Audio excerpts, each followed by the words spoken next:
guest tonight from his work in films like Step Up and the Magic Mike franchise and Blink Twice. He stars in Roof Man, which opens in theaters October 10th. Let's take a look.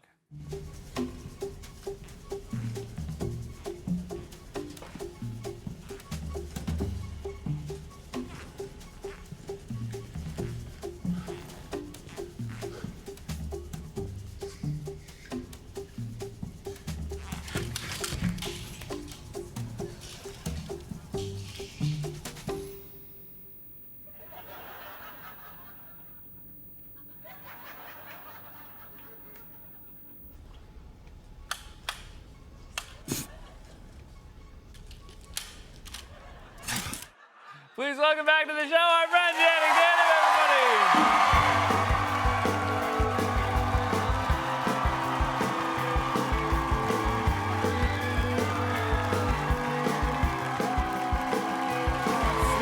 Thank you.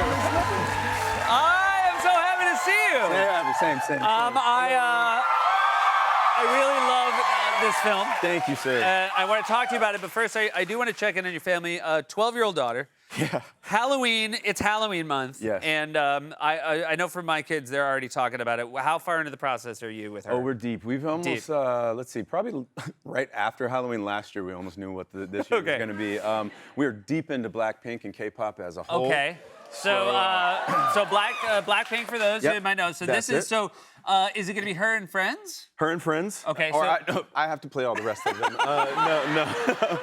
I actually don't know which one she's going to actually play, Okay. but no, she's definitely got friends, and I'm going to be security. Okay. Oh, so you will walk around dressed black tie, as. sunglasses, the earpiece. That, I mean, as far as what a dad might have to dress like, that's very good. I'm like sitting pretty. Yeah, I was like, all the stuff I've had to do in the past. Yeah, this is definitely one of the better ones. This is adorable to me. You and your daughter will go to Renaissance fairs. We love them. And so, at what age did you start bringing I'd say about her? This is our third year, so about Okay. 3 years ago, I didn't even know she was gonna like it. I had been to them as a kid, Right. and I loved them. And then I can't remember exactly how it happened, but we kind of just went randomly because she had seen, I think she saw something on like a YouTube, one of the videos or whatever. Right. She's like, I want to go. And then we went, and she became obsessed. And she always creates a character. She like the last time we went, she was she's like, I'm gonna be a pirate assassin. And I was like, pirate? We don't even like pirates. I was like, that's weird. I was like, but all right, cool. Got her a little dagger and a dress. It was So cool. that I was going to ask about. Here's a photo of her with the dagger, and so like obviously, did you suggest the dagger, or was she like, Daddy, I want a dagger? No, she was definitely, I'm getting a dagger. Okay, it was gotcha. it was no And are you like good at like sort of setting no dagger boundaries, or once she wants it, did you know she was going to end up with a dagger? She kind of already has daggers. Yeah, so, okay. like, I Well, wasn't based like on the I fact could- that it looks like her dad has a full broadsword. Yeah. So I guess you can't. Very. I did not bring that broadsword. I was Okay. the prop. So I can't say I do or I don't own a broadsword. But And one other thing that you do that I would love, I feel like my kids aren't quite old enough. You go to escape rooms with her. Yes. And is she good at like puzzling out the she's solution? actually really, really good at it. How are And you? I'm not so. Okay. Like, Is there's certain things I'm really good at, and then there's other things like spelling and numbers. We did one Alan Turing sort of like decoding Yeah. one. I just sat in the corner. I was just like, I'm good. I'm like, you got this. And like, I'm just like, it all swims in my eyes. I got dyslexia, and I'm just like, you got it, guys. But I did, look, she's now she's 12 going on like 17 or something now. And You are bad with numbers. Perfect.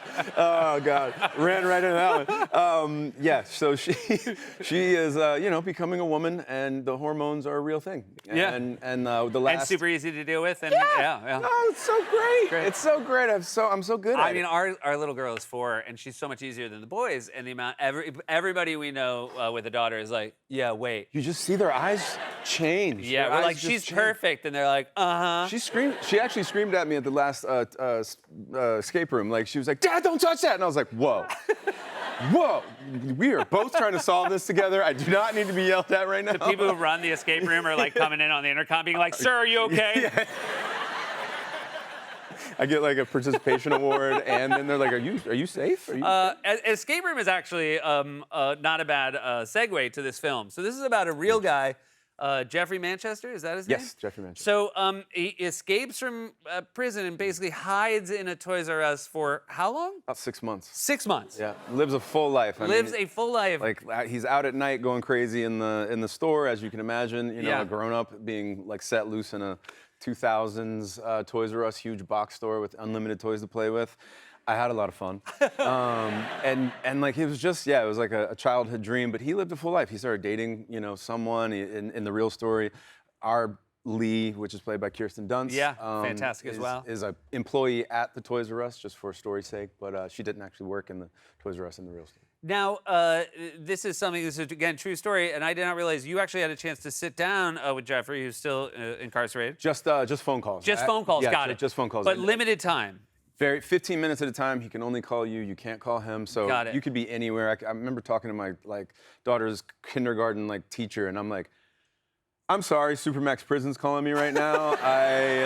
Sounds really bad, but I gotta pick this up. And you do. And I had no idea who was gonna be on the other end of that call. I really didn't. And I had all these questions, front and back pages of things that I wanted to know. And then as soon as you get on the phone with them, it all goes away. Yeah. And you just get to know each other. And I just found myself genuinely liking this guy. He's not a bad guy. He knows what he did was wrong. He knows he is or exactly where he should be.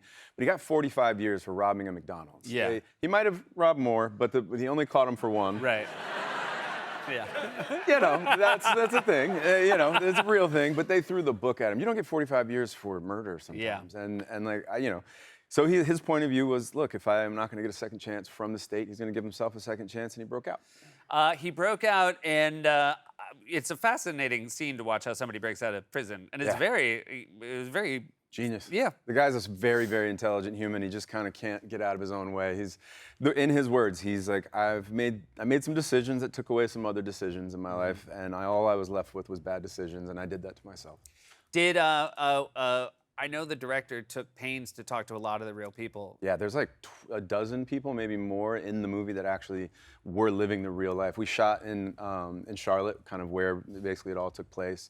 And the real Lee is in the movie. The guy that, you don't see that in the clip, but the guy that drives the truck in the movie that I escape in, I escape kind of like underneath the truck, is the actual guy that drove the truck that the real Jeffrey Manchester escaped in. There's a funny story.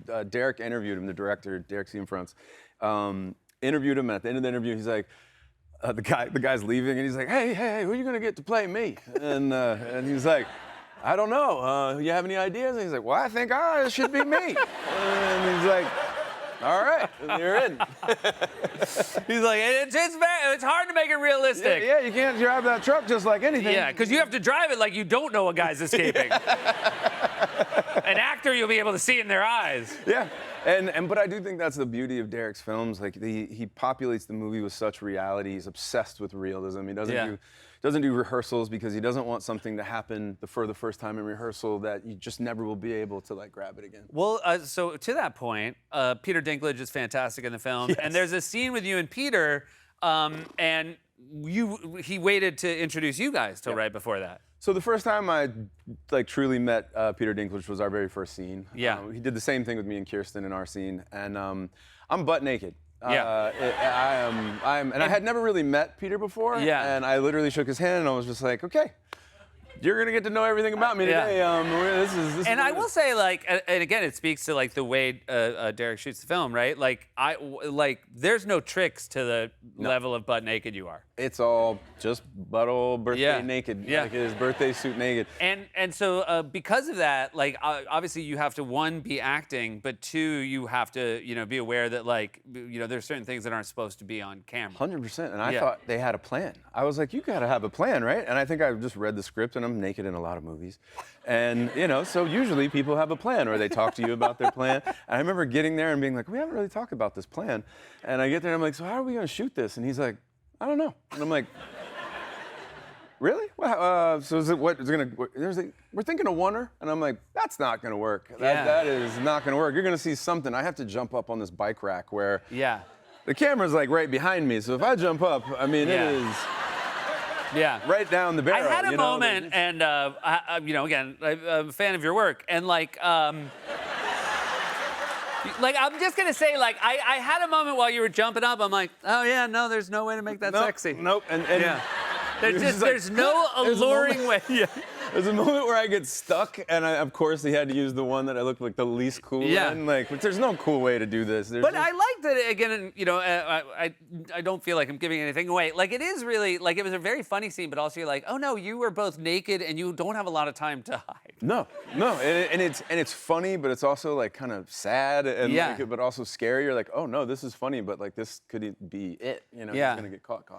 Derek's a great director, and it was actually like, you know, I was sort of about 10 minutes into the movie, and there's all these great actors, and I was like, this feels like different than, you know, what I thought a movie like this would be. And then I looked, I'm like, oh, it's Derek. Like, that makes sense, because he doesn't make, like, it's sort of a genreless movie in a lot of ways. Like, it feels like a rom-com and an action movie, a prison If escape. you watch his other stuff, I mean, it's almost the same thing, right? He does Place Beyond the Pines, Blue Valentine, beautiful movies. He's done other things, but those are two of my favorites.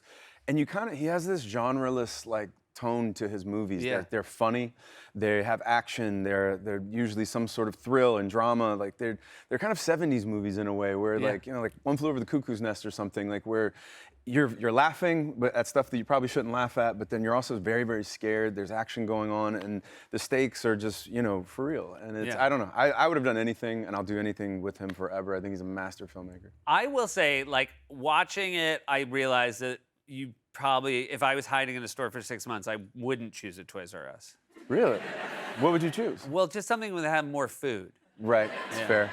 That's fair. We've been asked this question a lot. First me and Kirsten went IKEA. Yeah, that's And then good. we were like, we probably get tired of the Swedish meatballs. And then we were like, but there'd be a lot of like beds and TVs and things. That's true. But then we were like, if it doesn't have to be a department store, we went Alamo Drafthouse. We would, or any theater really, so we could just like eat theater food, popcorn, and like the candy, and just watch movies all day. Yeah. And that's sort of what we settled at. That's really good. Yeah, I would say like Sharper Image. I love new gadgets. You just be chanting. like all the like new back scratchers. And then every day they come in and they're like, "Why is the massage chair dead again? Why is this thing constantly out of juice?" That's how you get caught. You just fall asleep in the massage chair. And they're just like holding up the most wanted thing, and they're like, "That's him," and they're like, "That's not him." It's like, well, he's not asleep in this. Yeah. It's a really cool movie, man, and it's wonderful to see you guys all in it. And thanks so much for being here. Thank really you. Thank you, appreciate it. man. Channing Tatum, everybody. Open the theater Friday. We'll be right back with Megan Maroney.